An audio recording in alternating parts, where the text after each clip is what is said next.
Hi guys, स्वागत करता हूं एक बार फिर से आपका अपने चैनल में। आईपीएल से पहले क्या ड्रीम 11 पे करोड़ों के मेगा गारंटी के कॉन्टेस्ट आपको देखने को मिलेंगे? अभी भी बहुत सारे लोगों के सवाल मन में आ रहे हैं, लेकिन मैं आपको साफ साफ बता देता हूं। डेट और डेट पे डेट बीजेपी के द्वारा सुप्रीम कोर्ट में बस डेट पे डेट ही मिला। आपको ही पता है, जब सत्ता में जो भी सरकार होती है उसी के डिसीजन पे सुप्रीम कोर्ट भी चल रही है आजकल। बात करेंगे इस वीडियो में कि ड्रीम 11 के आने के चांसेस है या फिर इसके अलावा फैंटेसी इंडस्ट्री में बीजेपी का एक नया एप्लीकेशन लॉन्च होने वाला है, इसके बारे में भी आपको बताऊंगा। और साथ ही साथ आपको यह भी बताऊंगा कि रूल्स कब लागू होने वाले हैं। आपको भी पता है 11 मार्च और 17 मार्च को यह डेट दिया गया था, लेकिन सुनवाई बिल्कुल नहीं हुई। बस सुप्रीम कोर्ट से हमें मिला क्या? बस डेट। क्या करोड़ के मेगा गारंटी के कॉन्टेस्ट आईपीएल में आपको देखने को मिलेंगे? अब आपको यहाँ पे मार्केट में 3 प्रकार की एप्स दिखाई देंगी, जहां पे आपको फ्री टू प्ले पे भी फोकस। अगर मैं आपको फ्री टू प्ले बोलूं, जैसे कि ऑनलाइन गेमिंग बिल अगर नहीं आता है, कोई भी फैसला नहीं आता है, तो किस प्रकार से कॉन्टेस्ट चलेंगे और किस प्रकार से वो नए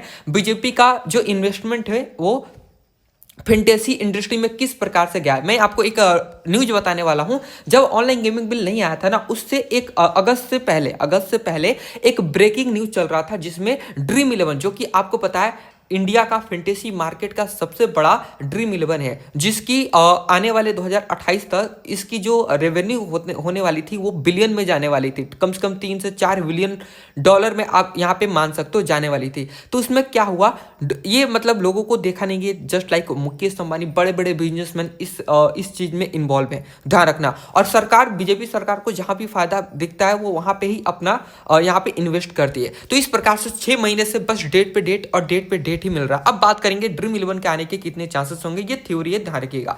गेमिंग बिल आईपीएल से पहले रूल लागू होगा या नहीं होगा, मैं आपको बता रहा हूं। देखिए, डेट बढ़ चुका है, 17 मार्च से 17 अप्रैल हो चुका है। सुप्रीम कोर्ट का कोई यहाँ पे जजमेंट आए या फिर ना आए, कोई फर्क नहीं पड़ता। आईटी मिनिस्टर ने अभी हाल ही में कहा था, डेवोस में जो मीटिंग चल रही थी वहां पे आईटी मिनिस्टर के द्वारा कहा गया था कि हम 15 दिन में बिल को इंप्लीमेंट कर देंगे, लेकिन अभी तक बिल को इंप्लीमेंट नहीं किया गया। लेकिन अभी कल के ही न्यूज के बारे में बात करेंगे तो एक बहुत ही बड़ी खुशखबरी निकल के आई है, जिससे कि साफ साफ पता चल रहा है कि आईपीएल से पहले ही बिल को इंप्लीमेंट किया जाएगा। लेकिन बिल में बहुत सारे रूल में चेंजेस देखने को मिलेंगे और फैंटेसी को, स्किल बेस को अलग और गेम ऑफ चांस को अलग करके गेम ऑफ चांस को बंद किया जाएगा और फैंटेसी स्किल बेस कंपनियों को फिर से बैक किया जाएगा। और हाई चांसेस है इसमें एक दो तीन चीजें अपडेट निकल कर आई है 19 मार्च को, जो कि इस वीडियो में आपको बताने वाला हूं। क्या सरकार इन्वेस्ट आईपीएल फैंटेसी लीग आ रही है, करने वाली है? यहाँ पे एक क्वेश्चन मार्क देखने को मिल रहा है। अब देखिए, फैंटेसी इंडस्ट्री से सरकार को बहुत ज्यादा टैक्स रेवेन्यू जनरेट होता था।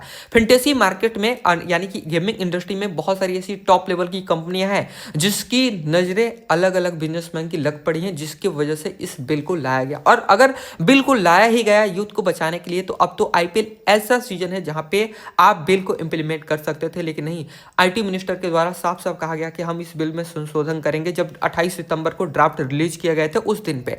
उसके बाद बात करेंगे सरकार क्या अपना खुद का इन्वेस्टमेंट करने वाली है। बीजेपी गवर्नमेंट क्या इसमें फैंटेसी इंडस्ट्री में अपना ऐप लॉन्च करने वाली है? हाई चांसेस है कि इस बिल को उसी के लिए रोका गया है। दूसरी बात, गवर्नमेंट का बड़ा डिसीजन, गेमिंग इंडस्ट्री शॉक में है और क्या होने वाला, तो सबसे पहले बात करते हैं। सुप्रीम कोर्ट जजमेंट फेल रहा, डेट पे डेट सरकार का जो मन में है वो तो होना ही है। अब बात करेंगे, क्या ड्रीम 11 परमानेंट खत्म होगा, या अब एक बीजेपी का एक फैंटेसी ऐप आने वाला है आईपीएल फैंटेसी लीग नाम से, जिसमें जैसा अगर आपने देखा होगा तो वो बीजेपी के ही कार्य करता है, और जस्ट लाइक उनके क्या बोलते हैं, अमित शाह के बेटे जैसा आईसीसी के चेयरमैन ही आप मानकर चलो, सीईओ हैं आई थिंक। तो उनका अगर वहां पे इन्वेस्टमेंट होता है, और आईपीएल का एक बहुत ही बड़ा अपडेट निकल कर आया है। देखिए, मैं आपको बता रहा हूँ, fantasy game is live IPL T20 ICC की तरफ से ये एक आया है। फैंटेसी का मतलब साफ साफ होता है आप अपना स्किल्स का यूज करके पैसे कमा सकते हो। फैंटेसी स्किल बेस में आता है गेम्स में, ध्यान रखिएगा। दूसरी बात, एक बहुत ही बड़ा अपडेट निकल के आया था हिंदुस्तान टाइम्स की तरफ से, जहां पे ऑनलाइन गेमिंग रूल सुन लिखा गया, centre soft in draft for industry. एक ऐसा सॉफ्ट ड्राफ्ट रिलीज किया गया है जिसमें इंडस्ट्री के लिए ऑनलाइन गेमिंग रूल सुन, यहाँ पे साफ साफ इसका मतलब ये लिखा गया है। देखिए, 19 मार्च का ही डेट है, ज्यादा दिन का नहीं है। तो एक आईपीएल से 8 दिन पहले का ये एक हिंदुस्तान टाइम्स, जो कि एक बड़ी अखबार है, इसके द्वारा इसको पोस्ट किया जाता है और यहाँ पे साफ साफ लिखा जाता है ऑनलाइन गेमिंग बिल रूल्स सुन आ रहा है। सॉफ्ट इन ड्राफ्ट मतलब इंडस्ट्री के लिए एक सॉफ्ट ड्राफ्ट आ रहा है जिसमें हाई चांसेस है कि फैंटेसी को कम बैक किया जाएगा। और दूसरा यहाँ पे इंडिकेट ये कर रहा है कि आईपीएल टी20 जो कि इसको फैंटेसी ऑर्गेनाइज कराना था, ये फैंटेसी लीग ला रही है, तो इसका भी एक प्रॉपर चीजें बनता है। और एक और मैंने आपको बताया था जीएसटी काउंसिल में हाल ही में 22 अगस्त को बिल और अगले अगस्त सितंबर में ही बोलते हैं अप्रूव किया जाता है, जिसमें साफ साफ वहां पे लिखा गया कि online gaming real money gaming पर हम 40% टैक्स वसूलेंगे। तो ये साफ साफ है कि फैंटेसी कम बैक कर रहा है। और गाइस आपका क्या ख्याल है कमेंट बॉक्स में जरूर बताएं, और उसमें क्या क्या रूल लग सकते हैं तो उसकी भी जानकारी मैंने आपको दे दिया है। ऑफिशियल जितने भी कंपनियां होंगी वो सरकार के अप्रूव में रहेंगी, चलेंगी। जैसे अगर ड्रीम 11 की ही बात करेंगे, करोड़ों के मेगा कंटेस्ट अगर आप खिला रहे हैं तो आपको बकायदा रजिस्टर करवाना होगा इंडिया में। और साथ ही साथ यहाँ पे हर यूजर्स के लिए एक लिमिट तय की जा सकती है फाइनेंशियल ट्रांजेक्शन को, ताकि ट्रैक किया जाए। ये सारी चीजें रूल्स एंड रेगुलेशन लगेंगे, तो हाई चांसेस है फैंटेसी कम बैक करेगा। अगर नहीं भी करेगा तो करोड़ों के मेगा ग्रैंडी के कंटेस्ट आपको देखने को मिल सकते। तो अगर आपको वीडियो अच्छा लगा तो वीडियो को लाइक करें, और दिल से चैनल पर नए तो चैनल को सब्सक्राइब करके हमसे जुड़ें, ठीक है।